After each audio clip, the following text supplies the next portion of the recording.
국제사회가 북한 인권을 집중 거론하고 있는 가운데 지금 이 시각 북한에서는 입법부 격인 최고인민회의가 열리고 있는 것으로 전해지고 있습니다. 이 자리에 20일 넘게 요즘의 모습을 보이지 않고 있었던 김정은 국방위원회 위원장이 나타날지도 관심이 모아지고 있습니다. 자세히 알아보겠습니다. 신현준 기자 나오십시오. 네, 신현준입니다. 네, 회의가 시작됐답니까? 네, 오늘 최고인민회의는 13기 대의원이 선출된 직후 지난 4월에 이어 이번이 두 번째입니다. 보통 최고인민회의가 오후에 열리기 때문에 지금쯤 회의가 진행되고 있을 것으로 추정됩니다. 하지만 아직까지 북한 언론의 공식적인 보도는 나오지 않고 있습니다. 북한에서 최고인민회의는 1년에 한 차례 열리는 것이 보통이지만 이번처럼 두 차례가 열릴 때는 국가적 중요 의제가 다뤄졌습니다.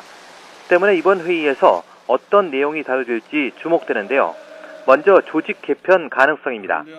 고령인 김영남 최고인민회의 상임위원장이나 박봉주 내각 총리가 자리에서 물러나면서 세대 교체가 이루어질 가능성이 있습니다.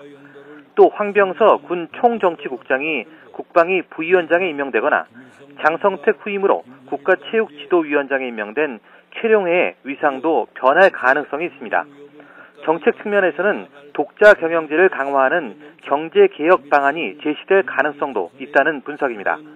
또 최근 문제가 불거진 북한 인권 문제에 대한 새로운 정책이나 대남 정책에 있어서 중대 제안이나 특별 제안과 같은 깜짝 카드가 나올 수도 있을 것으로 전망됩니다.